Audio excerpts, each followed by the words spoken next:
Sir already మనకైతే ఏపీలో election heat అయితే మంచి స్టార్ట్ అయిపోయింది సార్. ఇంకొక పక్కన ఏంటంటే ఎన్డీఏ కూటమిగా వస్తున్నారు. జగన్ గారేమో సింగిల్‌గా వస్తున్నారు. పిఠాపురం నుంచి పవన్ కళ్యాణ్ గారు పోటీ చేస్తున్నారు. అసలు కూటమికి ఎన్ని సీట్లు రావచ్చు? జగన్ గారు మళ్ళీ అధికారంలో వచ్చే అవకాశాలు ఉన్నాయా? అంత అనాలిసిస్ చేయలేదమ్మా మేము. కాకపోతే ఇప్పుడు పోటాపోటీగా ఉందని వింటున్నాం కానీ చూడాలి మరి. అంత అవగాహన లేదు ఎవరు వస్తారనే దాని మీద. కాదు ఎవరు రావాలనేది చెప్పగలం. ఎవరు రావాలని చెప్పి ప్రజలు ఆలోచించుకోవాలి. సంక్షేమం కావాల్సిందే, అందులో నో డౌట్. అలాగే అభివృద్ధి కూడా కావాలి. అభివృద్ధి మరి జరిగిందంటే కొద్దిగా జరగలేదని చెప్పుకోవాలి ఉన్న గవర్నమెంట్లో, ఇప్పుడున్న గవర్నమెంట్లో. మరి రాబోయే గవర్నమెంట్ ఎలా ఉండాలని ప్రజలు నిర్ణయించుకుంటారు. ప్రజలు ఎలా అనుకుంటే అలా వస్తుంది. కాదు చాలా అవకాశాలు కోల్పోయింది ఆంధ్రప్రదేశ్, అదొకటి కనపడుతుంది. అభివృద్ధి కోల్పోయింది, ఉన్న ప్రాజెక్టులు అయిపోయినాయి, ఎన్నో ప్రాజెక్టులు వెనక్కి వెళ్ళిపోయినాయి. ఇంకా పోతే రాజధాని లేకుండా పోయింది, పోలవరం డిలే అయిపోతుంది. ఇంకా ఎన్నో ఎన్నో విధాలుగా వెనకబడ్డాము. ఓకే, అప్పులు తెచ్చాం అంటే సంపద సృష్టించలేకపోయాంగా. ప్రజలకైతే చాలామందికి పథకాలు వెళ్ళినాయి, కానీ ఆ డబ్బు ఎక్కడి నుంచి వచ్చింది? మనం ఎక్కడి నుంచో అప్పు తెచ్చి ఇటు పంచాం. అదే సంపదను సృష్టించినట్టయితే చాలా మంచి అవకాశం. అన్ఫార్చునేట్గా వచ్చిన గవర్నమెంట్కి ఎంతో మంచి మ్యాండేట్ ఇచ్చారు లాస్ట్ ఎలక్షన్లో. అంత మ్యాండేట్ ఇవ్వటం అనేది రియల్ రికార్డే. ప్రజలు కోరుకున్నది కొత్త వరవడి, ఒక ఉత్సాహం ఉన్న వ్యక్తి సీఎంగా అయితే ఇంకా బాగా చేస్తారని.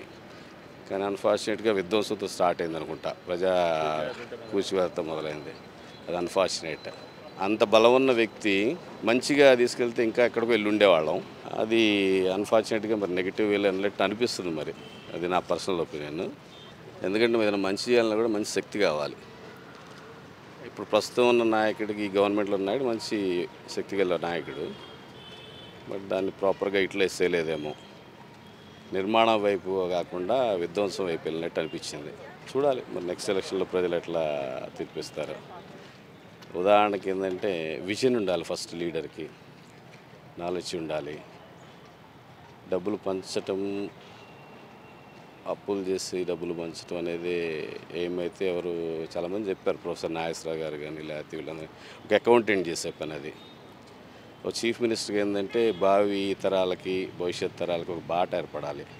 వాళ్ళు హైదరాబాద్ 2024 ఇలా ఉందంటే జస్ట్ పీపుల్ ఒకసారి ప్రజలు ఆలోచించుకుంటే 1997, 99లో ఎలా ఉంది, ఆ రోజు ఒక విజన్ అని చెప్పి చంద్రబాబు నాయుడు గారు రావటం, ఆ విజన్ ఆయన ప్రొజెక్ట్ చేస్తున్నప్పుడు ఆయన చెప్తున్నప్పుడు ఇలా ఏంటి అనేది ఎవరు ఊహించలేం. కానీ వాళ్ళ రోజు ఆయన విజన్ 2022 అనుకుంటా ఆయన పెట్టింది. ఇప్పుడు 90sలో పెట్టాడు. ఆయన ముందుగానే 20 సంవత్సరాల తర్వాత ఎలా ఉండాలి అనేది చూసి చెప్పాడు. మనం ఇవాళ చూస్తున్నాం అది. ఇవాళ హైదరాబాద్ ఇంత మన దేశంలోనే ఫాస్ట్ గ్రోయింగ్ సిటీగా, ఎన్నో అవకాశాలను ఇచ్చిన సిటీగా మలచబడిందంటే అది ఆయన విజన్. తర్వాత వచ్చిన నాయకులు దాన్ని ముందుకు తీసుకెళ్ళటం, ఎక్కడ కూడా అంటే అభివృద్ధిని ఎవరు ఆపుకోలే, ముందుకు తీసుకెళ్లారు. అన్ఫార్చునేట్గా ఇక్కడ ఆంధ్రప్రదేశ్లో వ్యతిరేకంగా జరిగింది. మనం చూస్తే అమరావతి అనేది రకరకాల కారణాలు చెప్పారు. కులాలని చెప్పారు, వరదల్లో మునిగిపోద్దని చెప్పారు, లేకపోతే అందరికి అందుబాటులో ఉండదని, ఇది రకరకాల కారణాలు చెప్పారు. ఏ కారణం కూడా నిజం కాదు. ఎందుకంటే వరదల్లో మునిగిపోయేటైతే అమరావతి ఎప్పుడో రాజుల కాల శాతవాహనాల నుంచి ఇప్పుడు దాకా ఉంది, ఇట్ ఈస్ దేర్. సో ఇప్పుడు మునిగిపోయి ఉండాలి, అలాంటిది ఏం లేదు. అలా అనుకుంటే Bombay the highest most of the cities are at the river side only. Developed cities ప్రపంచంలో చూసుకుంటే డెవలప్డ్ సిటీస్ అన్నీ రివర్ ఒడ్డునే ఉన్నాయి. ఎందుకంటే వాటర్ కావాలి, మనిషి బతకడానికి వాటర్ కావాలి. మనకి అబండెంట్గా కంటిన్యూస్గా వాటర్ ఉండాలంటే రివర్ పక్కన ఉంటుంది, ఆల్వేస్ గుడ్. అట్లా connectivity, Amaravati is having lot of connectivity. I think 3 national highways connect అవుతున్నాయి. బిగ్గెస్ట్ రైల్వే జంక్షన్ ఉంది, ఎయిర్పోర్ట్ ఉంది, which is already self sufficient. ఫర్దర్గా కొంచెం డెవలప్ చేసుకుంటూ పోద్ది. అన్నిటికన్నా మోస్ట్ ఏంటంటే ల్యాండ్, భూమి వాళ్ళ రోజున బిగ్గెస్ట్ క్రైసిస్ కూడా. మనం ఒక అభివృద్ధి ఏదో చిన్న రోడ్ వేయాలంటే మనం చూస్తున్నాం ఎన్నో రోడ్లు కానీ ఎన్నో ప్రాజెక్టులు కానీ మధ్యలో ఎవరు ఎంకరేజ్ చేస్తుంటారు, ఆ రోడ్ అక్కడికి ఆగిపోయి ఉంటుంది. ఎందుకంటే ల్యాండ్ ఎక్విజిషన్ అంటే ఒక చిన్న ఒక 10 గజాల భూమిని, ఒక 30 గజాల భూమిని మనం ఎక్వైర్ చేయటం లేక ప్రాజెక్టులు ఆగిపోయినాయి ఉన్నాయి. అటువంటి 34,000 ఎకరాలు గవర్నమెంట్ ఒక రూపాయి కూడా పెట్టుబడి పెట్టకుండా, ఖర్చు చేయకుండా, ప్రజల సహకారంతో ఒక వినూత్నమైన స్కీమ్తో ముందుకు రావటం అనేది రియల్లీ చాలా గొప్ప ఆలోచన. ఒక విధంగా ఒక కొత్త నగరాన్ని కట్టే అవకాశాన్ని ఆంధ్రప్రదేశ్ తాత్కాలికంగా కోల్పోయింది. మరిది తాత్కాలికమో శాశ్వతమో కోల్పోవటం అనేది ఈ వచ్చే ఎలక్షన్లో ప్రజలు చెప్పుకోవాలి. చాలామంది కొంతమంది విఘ్నులు కూడా ఏమంటారంటే అమరావతికి 34,000 ఎకరాలు అవసరమా అని. మీరు గమనిస్తే బ్రిటిష్ కాలం నుంచి మనకు రైల్వే లైన్లు కానీ ఇవన్నీ స్టార్ట్ చేస్తుంటారు. ఆ రోజు రైల్వే లైన్లు మీటర్ గేజ్ అంటే మనకు కావాల్సిన స్థలం కూడా చాలా కొంచెమే, కానీ ఆ రోజే 100 మీటర్లు 200 మీటర్లు ల్యాండ్ ఎక్వైర్ చేసి పెట్టారు. ఎందుకు? ఫ్యూచర్ డెవలప్మెంట్ కోసం. ఒకసారి డెవలప్మెంట్ గ్రోత్ ఒకసారి ఫోకస్ అయిన తర్వాత అక్కడ ల్యాండ్ అవైలబిలిటీ కష్టమైపోద్ది, కావాల్సిన అభివృద్ధి చేయలేరు.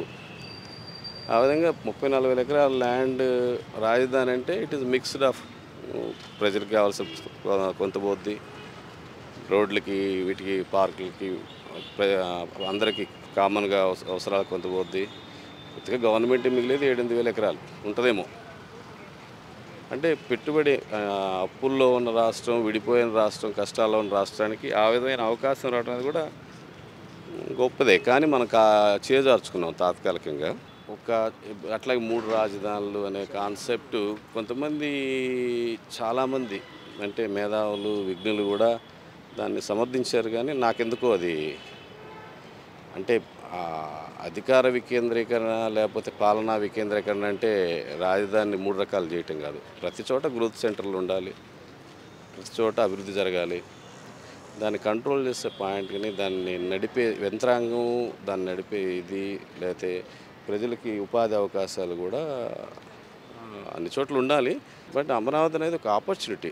అది యాక్చువల్గా ఆంధ్రప్రదేశ్ కాదు, ఒక దేశానికి ఆపర్చునిటీ. ఒక గ్రీన్ సిటీ, ఒక కొత్త సిటీ కట్టే అవకాశం భారతదేశానికి వచ్చింది. దాన్ని ఒక విధంగా మనం ముందుకు తీసుకెళ్ళలేకపోయారు. వచ్చిన తర్వాత నాయకులైన ఈ జగన్మోహన్ రెడ్డి గారైనా దాన్ని ముందుకు తీసుకెళ్ళి ఉంటే ఎంత గొప్పగా ఉండేది. అంటే ఈ ఆంధ్రప్రదేశ్లో ఉన్న తెలుగువారికి ఒక కొత్త అవకాశాలను సృష్టించి ఉండేది. ఇప్పటికే మనకు తెలుసు ప్రపంచంలోనే ఉన్న ఐటీ రంగంలో కానీ, అమెరికాలో కానీ లేదా ఎక్కడ చూసినా కూడా అత్యధికమైన పర్ క్యాపిటా ఇన్కమ్ ఉన్నవాళ్ళు అంటే శాలరీస్ వాళ్ళు మన తెలుగు వాళ్ళే ఉన్నారు. ఇండియా నుంచి ఎక్కువ ఉంటే ఇండియా నుంచి వెళ్ళిన వాళ్ళలో 30-40% మన తెలుగు వాళ్ళే ఉన్నారు. అంటే కొంచెం అవకాశాలు ఉంటేనే, కొంచెం దోవదం ఇస్తేనే మన వాళ్ళు ఉన్నత స్థానాలకు వెళ్ళి ఎదిరించే శక్తి ఉంది. అటువంటిది ఇక్కడ ఒక కొత్త సిటీ జనరేట్ అయ్యి ఉన్నట్టుదే. అంటే అది చదువుకుని వాళ్ళందరూ అక్కడికి అమెరికా వెళ్ళారు. ఇక్కడ మామూలుగా చదువుకోలేని వాళ్ళు కూడా మంచి అవకాశాలు, మంచి అభివృద్ధి, మంచి బాటలు పడి ఉండేవి. ఈ పాటికి బాటలు పడి ఉండేవి. ఐకానిక్ సిటీ వచ్చి ఉండేది. We missed it. నెక్స్ట్ ఎలక్షన్లో ప్రజలు చూడాలి. సంక్షేమం అంటే ఓకే, సంక్షేమం జరుగుతుంది, అంతకుముందు జరిగింది, అంతకుముందు కన్నా ఇప్పుడు బాగా జరుగుతుంది, ఇంకా బాగా జరగవచ్చు ఇంకో గవర్నమెంట్ వచ్చినా ఎవరు వచ్చినా కూడా. ఎందుకంటే ఒకసారి సంక్షేమ పథకం ఒకటంటూ పెట్టిన తర్వాత ఎవరు వెనక్కి తీయలేరు. దాన్ని అది కంటిన్యూ చేయాల్సిందే తప్పితే ఎవరు వెనక్కి తీయలేరు. ఎన్టీ రామారావు గారు మొదలుపెట్టారు 35 రూపీస్ 40 రూపీస్ పెన్షను. దాని తర్వాత గవర్నమెంట్లో రాజశేఖర రెడ్డి గారు పెంచారు. తర్వాత చంద్రబాబు గారు దాన్ని 2,000 చేశాడు. తర్వాత 3,000 అయింది జగన్మోహన్ రెడ్డి గారు. ఇప్పుడు చంద్రబాబు గారు 4,000 అన్నారు. అంటే సంక్షేమ పథకాలు ప్రజలకి ఇస్తున్నారు. అది ఎవరు ఆపేది కాదు, ఎవరు ఆగేది కాదు. అది ఎందుకంటే వాళ్ళ అవసరం వాళ్ళ సమాజంలో ప్రజలు కూడా ప్రతి వాళ్ళు నాకేమి వస్తుంది అనేది కూడా చూస్తున్నారు. అభివృద్ధి కన్నా కూడా బేరీజ్ చేసి చూసుకున్నప్పుడు మా ఇంటికి ఏమొస్తుంది, నాకేం వస్తుంది అనేది కూడా ఒక ఆలోచన అందరిలోనూ మొదలైంది. అది ఒక పర్టికులర్ అని కాదు. సమాజంగా కోసం చూసుకుంటే అభివృద్ధి అనేది చాలా ఇంపార్టెంట్. మన సంపద సృష్టించకపోతే, అప్పులు పాలైపోతే రాబోయే తరాలకు చాలా కష్టం అవుతుంది కదా. ఆ విధంగా మరి చూడాలి. అభివృద్ధి సంక్షేమం వైపు ఉంటారా, ఓన్లీ సంక్షేమం వైపు ఉంటారా ప్రజలు అనేది చూడాలి. జగన్ గారిపై దాడి అధికార పార్టీ వాళ్ళు చేసిందంటారు సార్, క్రియేట్ చేసిన ఒక డ్రామా అంటారు ఎలక్షన్ కోసం. రెండిటిలోనూ నేను ఏకీభవించలేనమ్మా.